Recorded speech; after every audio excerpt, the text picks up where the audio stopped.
Assalamualaikum warahmatullahi wabarakatuh. Apa kabar anak-anak kelas 4 yang hebat? Semoga kalian semua dalam keadaan sehat walafiat ya.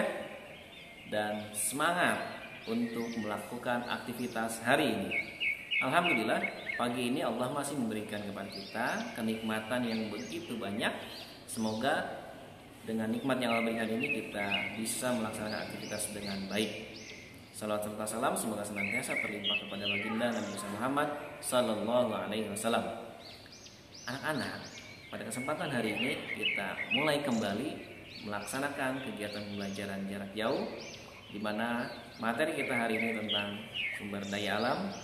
Namun sebelum Pak Iya mulai, Pak Iya mau bertanya dulu, apa yang kalian lakukan ketika perut kalian sudah berbunyi alias kalian sudah merasa lapar?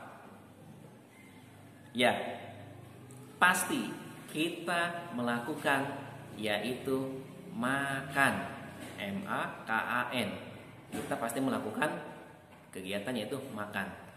Tapi apakah pernah kalian tahu bahwa makanan yang kita makan itu merupakan sumber daya alam yang Allah berikan kepada kita semua? Nah, tentunya materi kita tentang sumber daya alam hari ini kita akan pelajari dengan baik. Oleh karenanya, yuk kita sama-sama belajar tentang sumber daya alam.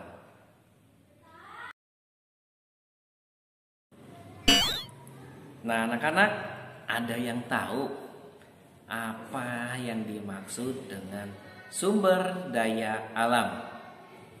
Ya, tentunya kita semua sudah mengetahui apa yang dimaksud sumber daya alam, karena pada pembelajaran sebelumnya kita sudah belajar tentang sumber daya alam. Namun kita mengingat kembali bahwa sumber daya alam itu adalah segala sesuatu yang ada di alam yang dapat digunakan oleh manusia untuk mencukupi kebutuhan hidupnya. Tapi apakah pernah kita tahu sumber daya alam itu dibagi menjadi dua, yaitu sumber daya alam yang dapat diperbaharui dan sumber daya alam yang tidak dapat diperbaharui. Kita pelajari satu persatu. Yang pertama, sumber daya alam yang dapat diperbaharui, yaitu sumber daya alam yang dapat digunakan secara terus-menerus dan tidak habis. Contoh, ada air, tanah, tumbuhan, dan hewan. Dan yang kedua, yaitu sumber daya alam yang tidak dapat diperbaharui, yaitu sumber daya alam yang jika digunakan secara terus-menerus maka akan habis karena jumlahnya yang terbatas di bumi. Contohnya apa?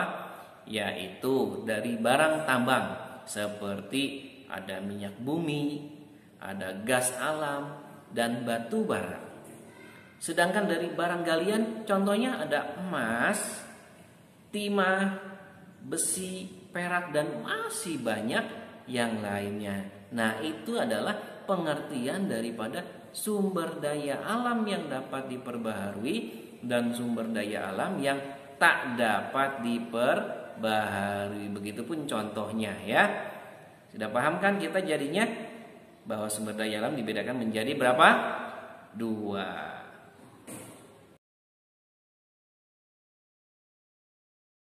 Nah, tadi kita sudah membahas tentang dua jenis sumber daya alam, baik yang dapat diperbaharui atau yang tidak dapat diperbaharui. Nah, sekarang kita akan membahas tentang pemanfaatan sumber daya alam yang ada.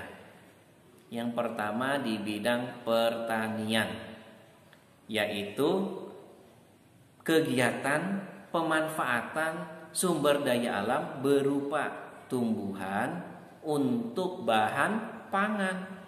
Contohnya apa? Contohnya dari kegiatan hasil pertanian yaitu jagung, padi, ketela, kemudian ada ubi. Itu di bidang pertanian. Yang kedua adalah di bidang perkebunan. Apa? Sumber daya alam yang kegiatannya itu memperdagangkan tanaman tertentu. Seperti contohnya ada tebu, tembakau, teh, kopi, dan kelapa sawit. Dan yang ketiga yaitu di bidang peternakan, yaitu kegiatan yang mengembangbiakan dan membudidayakan hewan. Contohnya apa ya? Contohnya adalah kegiatan di bidang peternakan sapi, ayam, kerbau, kuda, bebek, dan masih banyak yang lainnya yang bisa dimanfaatkan sumber daya alamnya di bidang peternakan. Nah, pada kali ini kita cukup bahas 3 bidang terlebih dahulu yang bisa kita manfaatkan sumber daya alam yang telah Allah berikan ini. Maka kita tidak boleh merusaknya, kita harus bisa melestarikannya. Ya.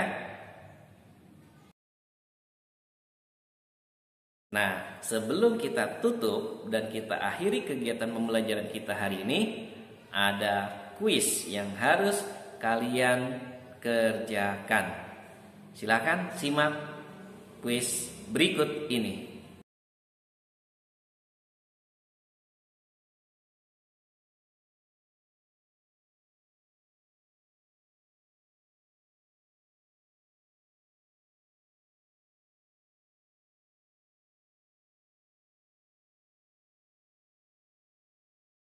Anak kelas 4 hebat-hebat. Alhamdulillah anak-anak, pada kesempatan hari ini kita sudah belajar tentang sumber daya alam, tentang pemanfaatan sumber daya alam, di mana kita sudah mengetahui sumber daya alam dibedakan menjadi 2, yaitu sumber daya alam yang dapat diperbaharui dan yang tidak dapat diperbaharui, dan pemanfaatannya yaitu di bidang peternakan, pertanian, dan perkebunan. Semoga bermanfaat kegiatan kita hari ini. Kita tutup dengan subhanakallahumma bihamdika asyhadu an la ilaha illa anta astaghfiruka wa atubu ilaik. Assalamualaikum warahmatullahi wabarakatuh.